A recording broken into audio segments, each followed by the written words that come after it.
پچھلے درس میں یہ آیات چل رہی تھیں کہ اللہ تعالیٰ نے فرمایا کہ اے نبی آپ مکذبین کی اطاعت نہ کریں. سورہ قلم. جو لوگ بھائی اس کو چلا دیں یار، جو انکار کرتے ہیں آخرت کا ان کو فالو مت کریں، کیونکہ جو آخرت کا انکار کرے گا نا اس کی زندگی کبھی بھی سیدھے راستے پہ نہیں ہو سکتی. اس کو قانون سیدھے راستے پہ چلا سکتا ہے، لیکن قانون انسان کے بنائے ہوئے قانون بھی ناقص اور نگرانی بھی ناقص. لوگ کیمرے لگا دیتے ہیں، وہ کیمرہ ہی چوری ہو جاتا ہے. تو اس لیے جب تک اللہ کا خوف نہیں ہو، آخرت میں جواب کا خوف نہیں ہو، تو انسان سیدھے راستے پہ چل ہی نہیں سکتا. ناممکن ہے یہ. وہ مشہور واقعہ ہے نا، ایک تو بیان شروع ہی واقعات سے ہو جاتا ہے، تو یہ پھر کیا کریں. وہ ایک تقریب میں ایک خاتون کا لاکٹ چوری ہو گیا، بڑا قیمتی لاکٹ تھا. اب میزبان نے اعلان کیا بھائی یہ بڑا قیمتی لاکٹ ہے، اللہ کا واسطہ جو جس کا ہے دے دو. لوگوں نے کہا ایسے تو جو بھی دے گا وہ پکڑا جائے گا، کہ وہ سب کو پتہ چل جائے گا چور ہے، تو چور کا راز بھی فاش نہ ہو اور لاکٹ بھی واپس آ جائے. اس کا طریقہ یہ کہ لائٹ بجھا دو، خوبصورت سا پیالہ رکھو، بھائی جس نے لاکٹ چرایا ہے اس کو اللہ کا واسطہ دو، بولے بھائی چپکے سے اس میں ڈال دو، کسی کو پتہ بھی نہیں چلے گا، لاکٹ بھی آ جائے گا. لائٹ آف کر دی گئی. پہلے تو ڈرایا گیا، سمجھایا گیا، رونا دھونا کیا گیا، بھائی اللہ خیال تھا ترس آ جائے گا چور کو. تو لائٹ بجھا دی گئی. لائٹ کھولا تو دیکھا پیالہ بھی غائب ہے. صحیح. لائٹ آن کی تو دیکھا کہ پیالہ بھی غائب ہے. تو آخرت کا خوف نہ ہونا تو پھر انسان پر کوئی نصیحت اثر نہیں کرتی، اور آخرت کا خوف ہے تو بہت ساری چیزوں سے بچا رہتا ہے. ہمارے ہاں جو مسلمانوں میں کچھ جرائم ہیں، کچھ نہیں بھی تو ہیں نا، بہت ساری ہم میں خوبیاں بھی تو ہیں، جو برائیاں نہیں ہیں. وہ کیوں نہیں ہے؟ آخرت کا خوف. ڈر ہوتا ہے یار، جانا تو ہے نا قبر میں. تو اللہ نے اس لیے حکم دیا مکذبین کو فالو مت کرو. اور ہم صبح و شام جن کو فالو کرتے ہیں وہ مکذبین ہی ہیں سارے. وہ آخرت پر ایمان نہیں ہوتا ان کا، ہوتا ہے تو ایسے کمزور. تو وہ کہاں سے آپ کو سیدھے راستے پہ چلائے گا بھائی؟ وہ تو پیسہ، شہرت، عزت، صحت، یہ 4-5 چیزوں میں گھماتا رہے گا آپ کو. عزت، پیسہ، شہرت. ہم جب چھوٹے تھے، حضرت اپنے شیخ حضرت مفتی رشید احمد صاحب رحمہ اللہ کی مجلس میں ہم جا کے بیٹھنا شروع ہوئے، تو اہل اللہ کی، ولی اللہ ہونے کی ایک علامت یہ ہوتی ہے کہ ان کی صحبت میں بیٹھ کر دنیا کی محبت کم ہوتی ہے. سمجھ رہے ہیں نا؟ دنیا کی محبت یہ اہل اللہ کی علامت ہوتی ہے. انسان کو زیادہ دولت، پلاٹوں، جائیداد، یہ باتیں کرنا اچھا نہیں لگتا. کام کرتے ہیں، زیادہ باتیں نہیں کرتے، اس میں اس کو اچھا نہیں لگتا. یہ اس کی علماء مثال دیتے ہیں کہ جیسے واش روم ضرورت تو ہے، تو ضرورت سے انسان جاتا ہے واپس آتا ہے، وہاں کوئی شوق سے نہیں بیٹھتا کہ یار مجھے بڑا اچھا لگ رہا ہے تو میں یہیں بیٹھا ہوا ہوں، بیگم یہیں کرسی لے آؤ، یہیں ڈال کے بیٹھتا ہوں، یہیں چائے پیتا ہوں، یہیں مطالعہ کروں گا. کوئی کرتا ہے ایسے؟ ضرورت سے جاتا ہے بھائی نکلو. تو ضرورت تو ہے دنیا کی، ہر شخص کو ہے، پیٹ اللہ نے لگا دیا. عزت بھی ہر ایک کی خواہش ہے، عزت بھی انسان کے لیے ضروری ہے. بہت سے مصیبتوں سے بچا رہتا ہے عزت کی وجہ سے. صحت تو بہت ہی ضروری ہے، وہ تو ہم بھی بیانات کر چکے ہیں. اسلام کا حکم ہے صحت کی حفاظت کرو، لیکن ان چیزوں سے دل لگانے کی اجازت نہیں.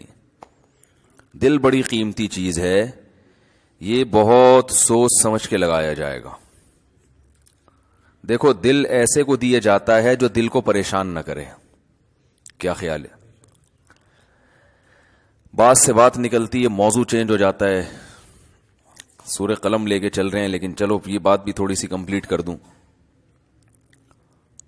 سکون کہاں ہوتا ہے؟ دل میں نا. سائنٹیفک تو دماغ میں ہوتا ہے، میں بھی اس گہرائی میں نہیں جا رہا، کیونکہ بہت سے نا لوگ بیٹھے ہوتے کہتے ہیں بھائی یہ تو دماغ کی ساری، دل کا تو کام صرف پمپنگ کرنا ہے. تو شریعت نے تو ہر چیز کی نسبت دل کی طرف کی ہے نا. دل میں سکون، دل میں غور و فکر کرو. تو اس کی کیا وجہ ہے یہ ایک الگ ٹاپک ہے. ابھی میں اس پہ چلا گیا نا کہ بھائی اسلام نے دل کو کیوں متوجہ کیا کہ ان کے سینوں میں دل نہیں ہے یا ان کے دل سخت ہو چکے ہیں. سخت تو اصل میں ان کی کھوپڑی ہوئی ہوتی ہے، دماغ سخت ہو گیا ہوتا ہے، اثر نہیں ہو رہا ہوتا. تو وہ ایک الگ بات ہے، اس کے میں اشکال کے جواب دے بھی چکا ہوں، ابھی میں اس طرف نہیں جاؤں گا. لیکن عام محاوروں میں نسبت دل ہی کی طرف ہوتی ہے. بھائی ہم نے تمہیں اپنا دل دے دیا، اس کے تمہارے دل میں اس کی محبت نہیں ہے. تو اس محاورے میں آپ کی دل سے جو مراد ہوتی ہے میری بھی فی الحال وہی مراد ہے، تاکہ بات آگے چلے نا. تو سکون کا محل کیا ہے؟ دل. خوشی کا محل کہتے ہیں جگہ. خوشی کس جگہ پہ ہوتی ہے؟ دل میں ہوتی ہے. غم کہاں ہوتا ہے؟ دل میں. کہنا تم نے میرا دل دکھا دیا، تم نے تو آج میرے دل کو خوش کر دیا. تو انسان صبح و شام سکون کے لیے کوششیں کرتا ہے، خوشی کے لیے کوششیں کرتا ہے. تو خوشی کے لیے انسان کی جو کوششیں ہوتی ہیں، تو جب ان کوششوں میں کامیاب ہوتا ہے تو خوشی محسوس کہاں ہوتی ہے؟ دل. تو پتہ یہ چلا، دیکھیں انسان خوش ہوتا ہے اپنی محبوب چیز کے ملنے سے، ایسا ہی ہے نا. تو دل کب خوش ہوگا؟ جب دل کو اس کی محبوب چیز ملے گی.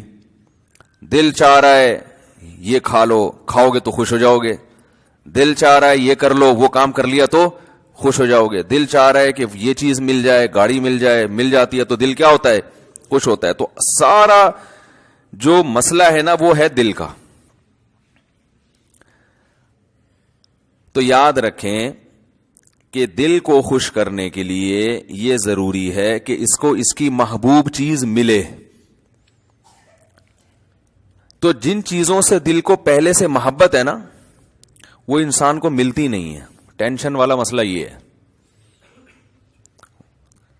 آپ کہیں بھائی جو اتنے لوگ خوش ہوتے ہیں ان کو ان کی دل کی پسندیدہ چیزیں مل جاتی ہیں تبھی تو خوش ہوتے ہیں نا. بھائی مسئلہ ایک دل میں بہت بڑا فالٹ یہ ہے کہ اسے اس کی جب محبوب چیز ملتی ہے تو اس کے دل میں اس سے زیادہ کی خواہش پیدا ہو چکی ہوتی ہے. سمجھ رہے ہیں بات کو؟ لہذا یہ پہلی مرتبہ میں تو اس سے خوش ہوتا ہے، اس کے بعد پھر یہ اس سے خوش نہیں ہوتا، اس سے زیادہ مانگتا ہے. ہمارے ایک دوست ہیں، اللہ نے ان کو مالی وسعت دی، وہ ایک زمانے میں بڑی غربت تھی، تو مجھے اپنا واقعہ بتا رہے تھے کہ یار جب ہم غریب تھے، مدرسے میں پڑھتے تھے، کہتے ہیں تو میں نے اس وقت کہیں سے ہمیں یاد ہے ایک پراٹھا آ گیا کہیں صبح ناشتے میں سوکھی روٹی ملتی تھی. تو کہہ رہے ہیں وہ پراٹھے کے نا ہم سب طلبہ نے ٹکڑے کیے، ایک ایک ٹکڑا، ایک ایک پراٹھا سب کو ملا، یعنی پراٹھے کا ایک ایک ٹکڑا سب کو ملا. کہہ رہے ہیں یار اس وقت اس میں اتنی خوشی سے ہم نے وہ ٹکڑا کھایا ہے کہ اب انڈے مکھن میں وہ مزہ نہیں آتا. وجہ کیا ہے؟ اس وقت غربت تھی، اس وقت پراٹھے کی محبت تھی. یار صبح روٹی کھا رہے ہیں، کسی دن پراٹھا مل جائے تو ایک ٹکڑا ملا تو دل اتنا خوش ہوا جتنا کوئی ڈیفنس کے لیفٹیننٹ میں رہنے والا مکھن کباب پہ خوش نہیں ہوتا. تو کہنے لگا یار اب تو سب کچھ مل رہا ہے لیکن وہ خوشی نہیں ہوتی. تو وجہ کیا ہے بھائی؟ جب اس سے کم مل رہا تھا تو دل میں پراٹھے کی خواہش تھی، جب پراٹھا ملنا شروع ہو گیا تو اب خواہشات اس سے. یہ جو بڑے بڑے مالدار لوگ ہیں نا ہمارے، اکثر سیاستدان، سارے نہیں، یہ کباب پراٹھے پہ تھوڑی خوش ہوتے ہیں. ان کو آپ بریانی کھلا دو، ان کو سیخ کباب کھلا دو، ملائی کیا، یہ تو غریبوں کے کھانے ہیں. بھئی اب کیا کھانا ہے؟ آپ نے کباب بھی کھا لیے، پراٹھے بھی کھا لیے، آپ نے جو ہے وہ نہاری بھی کھا لی، بریانی بھی کھا لی، برگر بھی کھا لیا، پیزا بھی کھا لیا، ایسی ایسی خوراکیں، ترکی کی ڈشیں آپ نے کھائی ہیں، جاپنیز ڈشیں آپ نے، جو ان کا دل چاہتا ہے کھاتے ہیں، لیکن ان کو اس میں وہ مزہ نہیں آتا. یہ کہتے ہیں وہ جائیدادیں کھلاؤ اب ہمیں. یہ کباب یہ تو ڈیفنس کے لیفٹن کے عام مالدار لوگ کھا لیتے ہیں یار، یہ کیا ہے؟ اب یہ اتنے ارب پتی بن چکے ہوتے ہیں کہ ان کی نظر میں اب یہ کباب بریانی کی کوئی ویلیو نہیں رہتی. اب جو بڑے بڑے سیاستدان ہیں ان کی خواہش کیا ہوتی ہے؟ بھائی جائیدادیں کھلاؤ یار ہمیں. اور جائیدادیں بھی یہ سرجانی ٹاؤن کی نہیں چاہیے ان کو، یہ چائنا پٹی ہے تو غریبوں کی کرپشن ہے. اور جائیدادیں کچھ اسلام آباد کے کوئی پورا آدھا بحریہ ٹاؤن کھلا دو ہم کو. یہ اگر ان کو نہ ملے تو ڈپریشن میں چلے جاتے ہیں.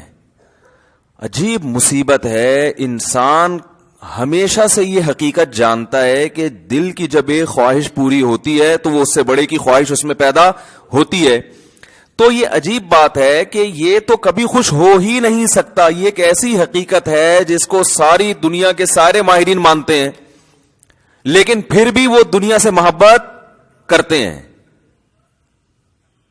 تو بتاؤ کبھی ایسے دل کو سکون مل سکتا ہے؟ آج آپ کی خواہش یہ مل جائے تو جب وہ ملے گا نا تو اس سے آگے کی خواہش پیدا ہو چکی ہوگی, پھر اس سے آگے کی پیدا ہو چکی